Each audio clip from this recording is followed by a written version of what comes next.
ফেসিবাদকালীন পুরো সময়টা বাংলাদেশ একটি গণতন্ত্রহীন একটা সময় অতিক্রান্ত করেছে। আমাদের গণতান্ত্রিক উত্তরণের জন্য আমাদের অবশ্যই নির্বাচন অবশ্যই হতে হবে এবং এই নির্বাচনের মধ্য দিয়ে আমরা এই গণতান্ত্রিক উত্তরণের আমরা একটি যাত্রা শুরু করতে পারবো এবং এই যাত্রায় আমরা জাতীয় নাগরিক পার্টি অন্যতম ভূমিকা রাখতে পারবো এবং জাতীয় নাগরিক পার্টির ভূমিকাটা সবচেয়ে বেশি গুরুত্বপূর্ণ এবং নির্বাচন অবশ্যই হতে হবে। তবে যে বিষয়টি হচ্ছে নির্বাচন হওয়ার আগে আমাদের কিছু কাজ ছিল, সেই কাজগুলো সম্পন্ন হওয়া। তো এই কাজগুলো সম্পন্ন হওয়ার একটা প্রক্রিয়া, একটা পর্যায়ে এসে আমরা পৌঁছেছি। সেই পৌঁছানোর একটি যে বিষয় আপনারা গতকাল থেকে দেখছেন, হা না এর বিষয়, অর্থাৎ সংস্কারগুলো, মৌলিক সংস্কারগুলোতে একটি প্রস্তাবনা এসছে। সেই মৌলিক সংস্কারগুলোর পক্ষে যারা আছেন তারা বলছেন হা, এবং এই মৌলিক সংস্কারের বিপক্ষে যারা অবস্থান নিয়েছেন, বিশেষ করে তত্ত্বাবধায়ক সরকারের প্রশ্নে, বিশেষ করে এনসিসির প্রশ্নে, আমাদের দুদকে স্বাধীনভাবে কি নিয়োগ করা হবে কি না সেটির প্রশ্নে, আমাদের যেই কনস্টিটিউশনাল এবং ইনস্টিটিউশনাল রিফরমেশনের মৌলিক প্রশ্নগুলোতে এখন বর্তমানে হা না এর মধ্য দিয়ে তারা তাদের অবস্থান জানান দিচ্ছে। যারা হা এর পক্ষে রয়েছেন, ইয়েস এর পক্ষে রয়েছেন, তারা মৌলিক সংস্কারের পক্ষে অবস্থান করছেন। অন্যদিকে যারা নায়ের পক্ষ নিয়েছেন তাদের এই জায়গায় বিষয়টি স্পষ্ট হয় যে মৌলিক সংস্কারের যে বিষয়গুলো এসছে সেটির বিপক্ষে তারা অবস্থান নিচ্ছে। অতি দ্রুত এই গণভোট নিয়ে আমাদের অর্ডার হতে হবে। আমরা বলছি আদেশের আলোচনাটি পাশ কাটিয়ে যাওয়া হচ্ছে। আমরা চাই অতি দ্রুত আদেশের বিষয়টি নিষ্পত্তি হোক এবং এই আদেশটি কোনো অধ্যাদেশ নয়, কোনো প্রজ্ঞাপন নয়, অবশ্যই আদেশ হতে হবে এবং এই আদেশটি আমাদের এই গণ অভ্যুত্থানের মধ্য দিয়ে যিনি প্রধান উপদেষ্টা হয়েছেন ডক্টর মোহাম্মদ ইউনূসকে সে আদেশটি জারি করতে হবে।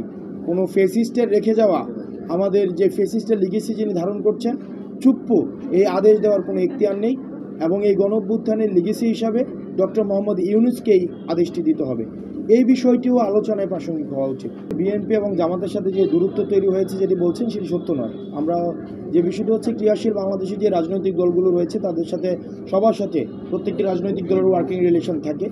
সংস্কারের পক্ষে যারা অবস্থান নেয় এবং আমরা দেখেছি যে বিভিন্ন সময়ে আমরা যে সংস্কার প্রস্তাবনা দিয়েছি সেটির সাথে কখনো আমরা দেখেছি জামাত একমত হয়েছে, আবার কখনো কখনো তারা তাদের অবস্থান পরিবর্তন করে গেছে।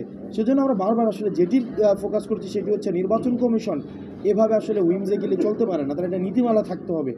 এটি জনগণের প্রতিষ্ঠান, সাংবিধানিক প্রতিষ্ঠানটি নীতিমালার ভিত্তিতে কিন্তু চলতে হবে, কারণ নিয়মের ভিত্তিতে চলতে হবে। আমাদের কর্মসূচি, আমরা জনগণ থেকে আমাদের কর্মসূচি আসে।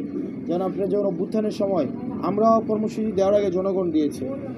আমাদের যে মার্কা কোনটা আমরা নিব বা মার্কা আমাদের যেই সাংবিধানিক প্রতিষ্ঠান নির্বাচন কমিশন থেকে যেটি দেওয়া হয়েছে সেটি জনগণ গ্রহণ করছে কিনা, যদি জনগণ গ্রহণ না করে সেটিকে আমরা প্রত্যাখ্যান করব। এখন সেই বিষয়টি আমাদের জনগণ, আমাদের এনসিপি নেতাকর্মী এবং বাংলাদেশের জনতা নির্ধারণ করবে এবং সেটির ভিত্তিতে আমরা সিদ্ধান্ত নেব। দেখেন, বাংলাদেশে আওয়ামী লীগ হচ্ছে একটি dead chapter. Awami League case gone. তো আওয়ামী লীগকে আসলে এখন আর প্রাসঙ্গিক নেই। আমরা আওয়ামী লীগকে বাদ দিয়ে বাংলাদেশে এগিয়ে যাচ্ছে এবং বাংলাদেশের আসলে পুনর্গঠন সেদিন থেকে সম্ভব হয়েছে। এই যে আমাদের ক্রিয়াশীল রাজনৈতিক দলগুলো আমাদের এক টেবিলে বসে আলোচনা করছে, শুধু এই কারণে আলোচনা করতে পারছে কারণ আওয়ামী লীগ নেই। তো বাংলাদেশের রাজনীতি পুনর্গঠন সেই দিন থেকেই শুরু হয়েছে যেদিন আওয়ামী লীগবিহীন বাংলাদেশ শুরু হয়েছে। তো এই ক্ষেত্রে আওয়ামী লীগের আবার পুনর্বাসন, আওয়ামী লীগের আবার আপনার কোনোভাবেই সমঝোতা, এই প্রশ্নগুলোই অবাঞ্ছিত, বিশেষ করে এনসিপির কাছে এটা কোনোভাবেই সম্ভব না। তৃতীয়ত যে বিষয়টি সেটি হচ্ছে, আমরা দেখেছি যে আপনি বলেছেন যে বিএনপি এবং জামাতে ইসলামী, সেটি হচ্ছে আওয়ামী লীগকে কাছে টানার একটি বিভিন্নভাবে বিভিন্ন প্রতিষ্ঠান আমরা সোশ্যাল মিডিয়াতে দেখেছি যে করা হচ্ছে ভোটার হিসেবে।